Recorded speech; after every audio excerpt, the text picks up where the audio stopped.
C'est la fin du cash flow en immobilier. Bienvenue dans cette nouvelle vidéo qui va être assez mouvementée. Avant tout, n'hésite pas à cliquer sur le lien qui est juste en dessous dans la description. Je t'offre un appel avec moi ou mon équipe afin de voir si on peut t'aider et t'apporter de la valeur dans ton projet immobilier. Et du coup, c'est parti, on rentre dans le vif du sujet. Et c'est vrai qu'aujourd'hui, à l'instant T où je vous parle, on est début 2023 et les taux de crédit sont énormissimes. L'immobilier ne descend pas spécialement et du coup, c'est la panique. Tout le monde se dit il n'y a plus de cash flow, on ne peut plus acheter. Qu'est-ce qu'on fait, Arnor, dans l'investissement immobilier? J'ai envie de vous dire que avant de rentrer dans des choses un peu plus techniques, il y a deux styles de personnes. Le premier style de personnes qui sont les personnes qui vont attendre le meilleur moment pour se lancer, quoi qu'il arrive, et au final, ils vont jamais se lancer. Et il y a les deuxièmes types de personnes, comme par exemple les 7 membres déjà qui nous ont rejoints ce mois dernier, comme Sarah, Anaïs, Thibaut, Gaëtan et les autres, qui ont compris en fait que quoi qu'il arrive, c'est mieux de se mettre dans la deuxième catégorie. La deuxième catégorie de personnes, c'est les personnes qui avancent. Même si on avance avec un petit pas, au moins on avance. D'accord? Et je te rassure, aujourd'hui, je vais t'expliquer dans cette vidéo comment est-ce qu'on peut aujourd'hui encore arriver à gagner sa vie avec l'immobilier, ou en tout cas à investir son argent au lieu de le laisser dans son compte en banque et solidifier son avenir, solidifier sa situation financière. Alors,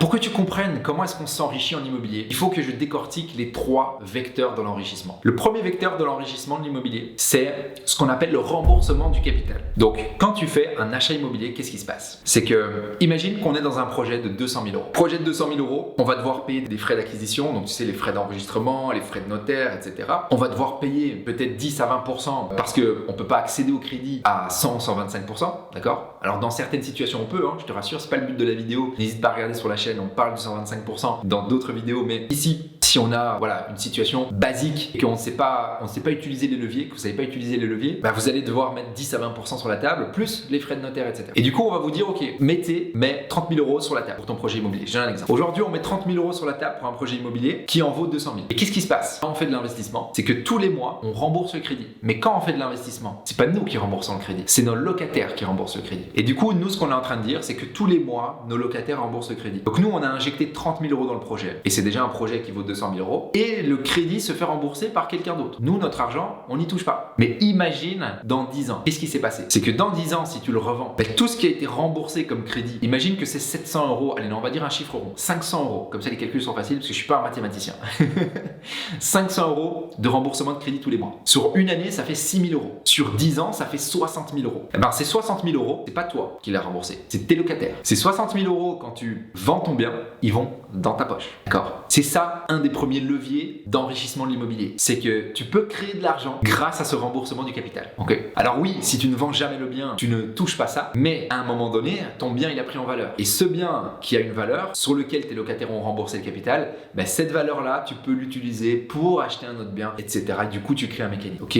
Donc retiens que le premier vecteur d'enrichissement, c'est le remboursement du capital par ton locataire. Si tu achètes pour vivre toi, par contre, il n'y a pas de remboursement de capital, tu ne t'enrichis pas. Donc c'est pour ça qu'on parle d'investissement sur la chaîne et qu'on ne parle pas d'acheter sa résidence principale. Le deuxième pilier de l'enrichissement, c'est ce qu'on appelle la plus-value latente. Donc la plus-value latente, c'est le fait d'avoir un bien qu'on achète à l'instant T et qui, sur un marché porteur, va augmenter en valeur. Et donc imagine qu'on reprend cet exemple qu'on achète un bien aujourd'hui à 200 000 euros.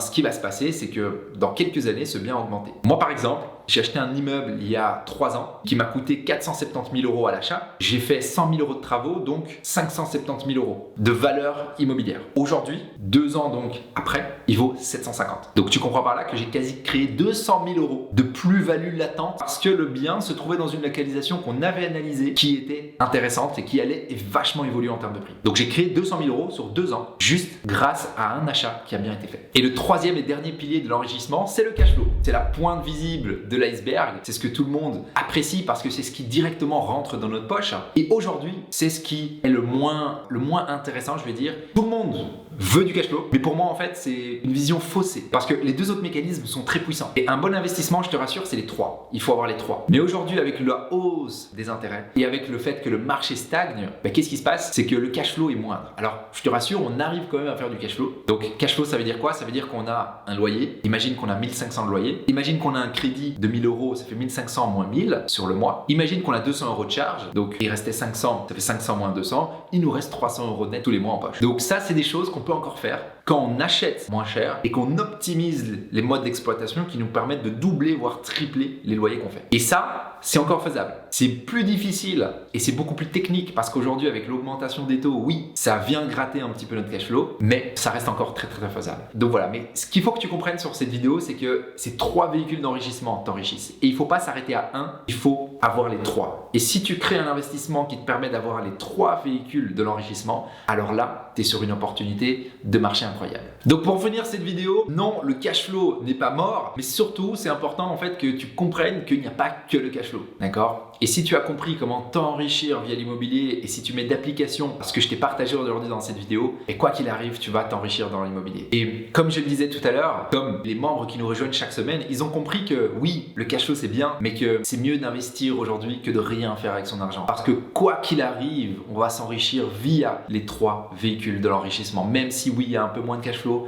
on va quand même se retrouver de l'autre côté. Je dirais encore plus maintenant. Et là, moi, je le ressens vraiment à l'heure où je vous parle. Ce que j'aimerais te partager, c'est qu'en fait, tout le monde est dans une peur d'acheter. Pourquoi? Les intérêts ont augmenté, le marché immobilier est resté haut, donc tout le monde se dit ah non, c'est pas le moment d'acheter. Mais qu'est-ce qui se passe sur le marché? C'est qu'il y a des opportunités du coup. Moins de personnes veulent acheter, il y a plus d'opportunités derrière. Il y a 2 jours, j'ai visité un immeuble avec un agent immobilier avec qui j'ai créé une relation. Il me dit écoute Arnaud, franchement, ça fait 4 mois il est sur le marché. Honnêtement, le propriétaire il est prêt à le brader. Et c'est un bon bien, c'est un bien qui est super intéressant. Je dis écoute, il m'intéresse pas. Mais écoute, si tu arrives à me le sortir à ce prix-là, peut-être. Il m'envoie un message, il me dit Arnaud, c'est possible. Let's go, je viens de gagner 70 000 € sur un bien. D'accord? Le bien était à 270, il me le fait à 205. D'accord? J'ai quasi créé 70 000 €. Rien que parce qu'aujourd'hui, on est dans une zone de pression immobilière où les gens veulent plus acheter parce qu'ils se disent ah c'est cher et les taux de crédit sont élevés. Mais du coup, il y a plein d'opportunités derrière. Si j'achète moins cher aujourd'hui, j'ai créé directement de la plus-value latente. Si j'achète moins cher aujourd'hui, imagine dans 10 ans, mais quel est le prix que l'immobilier va prendre. Donc les gens à nouveau se focus sur ce qui va mal, mais ils oublient de voir qu'il y a quand même des opportunités. Et j'aimerais juste te rappeler une chose, que durant les crises, c'est là que se créent les plus grosses fortunes. Donc, profite de ce moment-là pour acheter de l'immobilier. Et pour finir cette vidéo, j'aimerais te dire que si tu te sens pas capable d'acheter de l'immobilier seul et que tu veux une méthode éprouvée et acheter un bien hyper rentable dans les 3 à 6 prochains mois, tu peux aller voir dans la description, je t'ai mis un lien. Tu peux cliquer dessus et prendre un rendez-vous avec moi ou un membre de mon équipe. On va voir ensemble si on peut t'apporter de la valeur, si on peut t'aider par rapport à ton projet et du coup te permettre d'acheter rentable aujourd'hui.